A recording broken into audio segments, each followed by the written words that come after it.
In Islam, usury is a major sin that must be avoided. A hadith narrated by Bukhari Muslim narrates that the Prophet said, "Leave 7 things that destroy." The friends asked, "Is that, O Messenger of Allah?"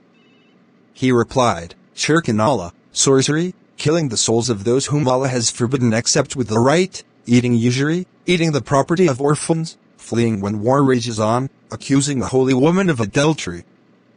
Hr. From Abu Hanifa.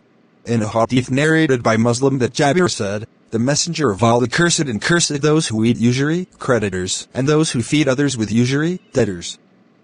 The Apostle also condemned the writer who recorded usury transactions and their witnesses.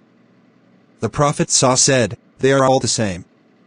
Furthermore, Abdullah bin Mas'ud informed that the Prophet said, "Riba has 73 doors, while the lightest is a person who marries his own mother." Hr. Ibn Maya and Hakim. In another hadith the Prophet said, 4 groups who are not included in heaven and do not feel the pleasures, which are the privilege of Allah. First, those who drink alcohol, eat usury, eat the property of orphans, and are disobedient to their parents. Hr. Hakim. Abdullah bin Hanzala narrated that the Messenger of Allah said, "For 1 dirham of usury with Allah is greater than 36 times the adultery he commits in Islam." Hr. Darul Quthani. It was narrated by Anas that the Messenger of Allah gave a sermon and mentioned the issue of usury by saying, "Indeed, 1 dirham that a person earns from usury is a greater sin in the sight of Allah than 36 times adultery. And verily as much as usury is disturbing the honor of a Muslim." Hr. By Haki and Ibn Abu Duanya. It was narrated by Ibn Abbas that the Prophet said, "When adultery and usury are rampant in a country, then they have justified the punishment of Allah sent down to them." Hr. Hakim. Amr bin Ash heard the Prophet directly say, "If usury is rampant in a nation, then they will be afflicted with a year of famine, economic crisis. And if bribery is rampant, then they will one day be overtaken by a sense of fear." Hr. Ahmad.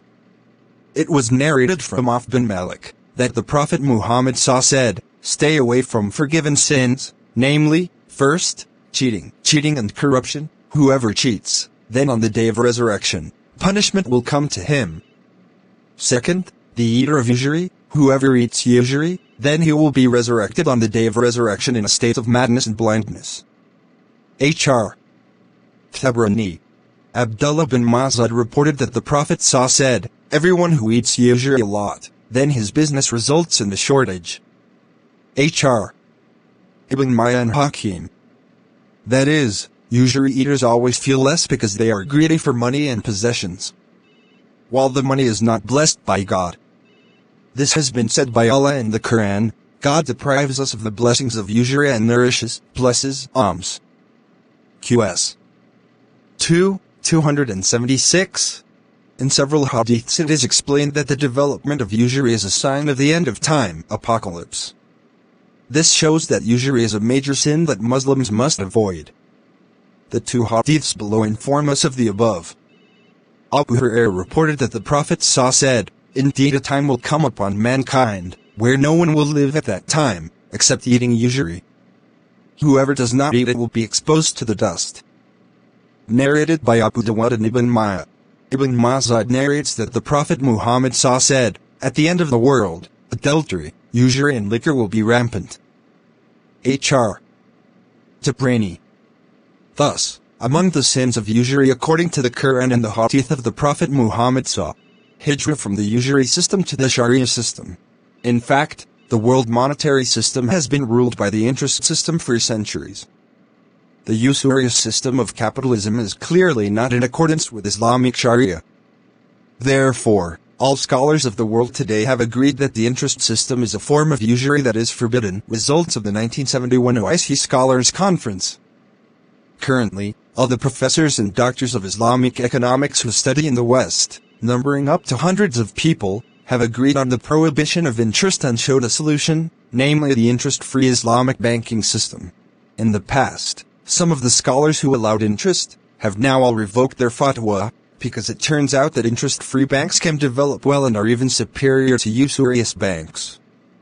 Therefore, all Muslim money must enter, save or deposit money in Islamic banks, so that it is guaranteed halal and Islamic banking institutions are getting stronger and the economy of the people is increasing.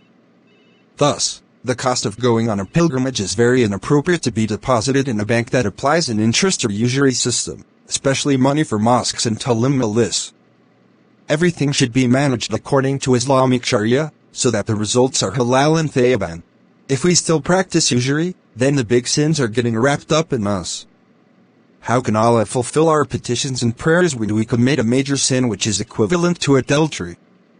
How can Allah ruin our high, what the cost of high is played with usury? So, it's time for us to get in touch with Islamic banking and financial institutions, whether it's savings, deposits, current accounts, high deposits, and the following. Ma Qad Salaf in the minds of Muslims, the question may rise, how have we been doing so far in saving, depositing on using the usury system? The Quran provides the answer. Ma Qad Salaf. That is, the affairs of the past are matters of the past. Washington Amruhu Ilallah. That is, the affairs are left to Allah, the most forgiving. In essence, past actions should not become thoughts. God willing, He will take advantage of them. The important thing now is to move to the sharia system while asking forgiveness from Allah. Don't waste any more time. But remember, Allah said, whoever else repeats the practice of usury, then he is eternal in hell. QS 275. Building Sharia monetary. Because the interest system is not in accordance with Sharia, all Muslims must try hard to change the monetary system from the capitalist system to the sharia system. This change is not only in the form of conversion from a conventional system to Sharia, as has been done by banks Uriah Mandiri, BNI 46, Bank IFI, etc., but also builds Islamic banking institutions that are free of usury, such as Sharia BPRS, especially in district and city capitals in Sumatra. North Agristianto.